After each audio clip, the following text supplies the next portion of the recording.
என்னடா ice ஜானர்ல movie எடுக்க சொன்னா ரொமான்ஸ் ஜானர்ல எடுத்து வச்சிருக்கீங்க? எஸ் கைஸ், அப்படிதான் இருக்கு பெர்லின்ற வெப் சீரிஸ். இந்த வீடியோல நம்ம பார்க்க போறது பெர்லின் வெப் சீரிஸோட ரிவ்யூ தான். நெட்ஃபிளிக்ஸ்ல ரிலீஸ் ஆயிருக்கு. மணி ஹைஸ்ட் சீசன் 1 எல்லாரும் பார்த்திருப்பீங்க.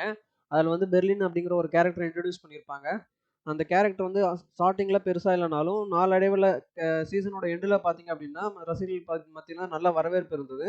நெட்ஃப்ளிக்ஸ்காரன் இந்த மாதிரி ஒரு கேரக்டருக்கு வரவேற்பு கிடைச்சா கண்டிப்பாக விட மாட்டான். அது பெர்லிங்கிற கேரக்டரை வச்சு ப்ரீக்வலாக ஒரு சீரிஸ் எடுக்கணும்னு அப்பயே டிசைட் பண்ணியிருந்தாங்க. ஸோ அந்த கேரக்டர் வந்து மணி சீசன் 1லயே வந்து செத்துரும் எண்டில். அதுக்கப்புறம் சீக்வல் எடுக்க முடியாது. ஸோ அதை வச்சு ப்ரீக்வல் எடுக்கலாம்னு டிசைட் பண்ணி பெர்லிங்கிற சீரிஸை அனௌன்ஸ் பண்ணாங்க. அந்த சீரிஸ் தான் இது. இந்த சீரிஸோட கதை என்ன அப்படின்னா, மணி ஹெய்ஸ்ட் நடக்கிறதுக்கு பல வருஷத்துக்கு முன்னாடி பெர்லின் வந்து அவங்களோட ஒரு குரூவோட ஒரு 5 பேரோட சேர்ந்து அவர் வந்து ஒரு வால்ட்ல இருந்து 44 மில்லியன் மதிப்புள்ள நகைகளை கொள்ளையடிக்கணும்னு திட்டம் போடுவாரு. அது நிறைவேத்துனாங்களா இல்லையா அப்படிங்கிறது தான் இந்த வெப் சீரிஸோட கதை. இந்த வெப் சீரிஸை பொதுவாக ஹைஸ்ட் ஜானர் அப்படிங்கிறது தான் சொல்லிட்டு இன்ட்ரடியூஸ் பண்ணிட்டு போயிட்டு இருந்தாங்க. பட் ஆனால் இந்த வெப் சீரிஸை பார்த்தீங்க அப்படின்னா ஹைஸ்ட் வந்து இதில் 30% தான் காட்டியிருப்பாங்க. 70% வந்து ரிலேஷன்ஷிப் தான் இருக்கும். ஸோ அந்த குரூப்ல இருக்கிற ஒவ்வொருத்தருக்கும் உள்ள ரிலேஷன்ஷிப் தான் அவங்க இதில் எக்ஸ்பிளைன் பண்ணியிருப்பாங்க. சீரிஸோட ஆரம்பத்திலே பெர்லின் வந்து 3வது கல்யாணம் பண்ணி அதையும் வந்து டைவர்ஸ்ல முடிஞ்சிருக்கும். அந்த சோகத்துல மனைவி பிரிஞ்சு போன சோகத்துல சிங்கிளா இருக்குன்ற சோகத்துல இருப்பாரு பெர்லின். ஸோ அப்ப வந்து அந்த வால்ட்ட பாதுகாக்கிறதுக்கு ஒரு செக்யூரிட்டி இருப்பாப்ல. அவர் வீட்டுக்கு எதிரில தான் இவங்க வந்து ஹோட்டல்ல தங்கியிருப்பாங்க. ஸோ அவர் வீட்டை ஸ்பை பண்ணுவாங்க. ஸ்பை பண்ணும்போது பார்த்தா அந்த வால்ட்டுக்கு செக்யூரிட்டியா இருக்கிற அந்த ஆளோட ஒய்ஃப் மேல இவருக்கு லவ் வந்துரும் பெர்லினுக்கு. ஸோ இது இவரே திங்ஸை காம்ப்ளிகேட் பண்ணிக்கிட்ட மாதிரி போயிடும். ஸோ இதனால என்ன ஆகும்னு பார்த்தீங்கன்னா, இதில நிறையவே வந்து அவங்க 2 பேருக்கு இடையில இருக்கிற ரிலேஷன்ஷிப் பத்தி தான் பேசியிருக்காங்க. ஸோ இதில் ஹைஸ்ட் ரொம்பவே கம்மியா தான் இருக்கும். நீங்க ஹைஸ்ட் எதிர்பார்த்து இந்த வெப் சீரிஸ்க்கு போனீங்க அப்படின்னா, உங்களுக்கு கண்டிப்பா ஏமாத்தம் தான். இதில ஹைஸ்ட்ட பத்தி பெருசா இருக்காது. 4வது எபிசோட்லயே அவங்க ஹைஸ்ட்ட முடிச்சிருவாங்க.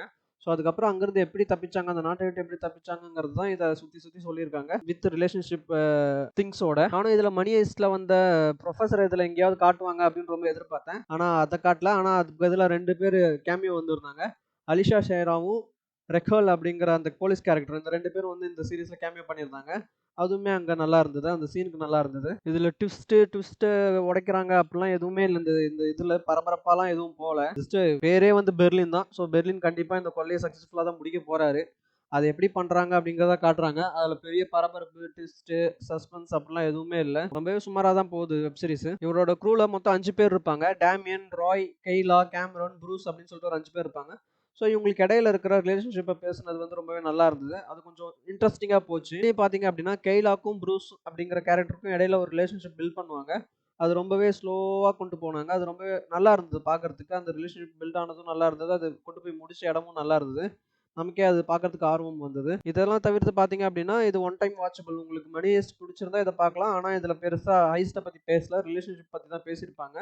உங்களுக்கு போர் அடிச்சுனா கண்டிப்பா ட்ரை பண்ணி பாருங்க. தமிழ் டப்பிங்லயும் இருக்கு Netflixல. மேக்கிங் வைஸ் Netflix ரொம்பவே நல்லா பண்ணியிருக்காங்க. ரொம்பவே சூப்பரா இருந்து. ஐ திங்க் இதோட 2ண்ட் சீசனும் வரும் கண்டிப்பா.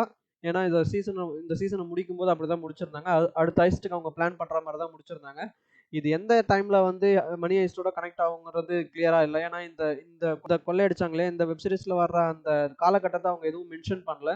ஸோ மணி ஹெய்ஸ்ட்டோட இது எப்போ ஜாயின் ஆகுங்கிற மாரி ஐடியா எதுவும் இல்ல.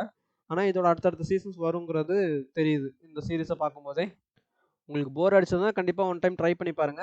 அவ்வளோ வொர்ஸ்ட்டா இருக்காது.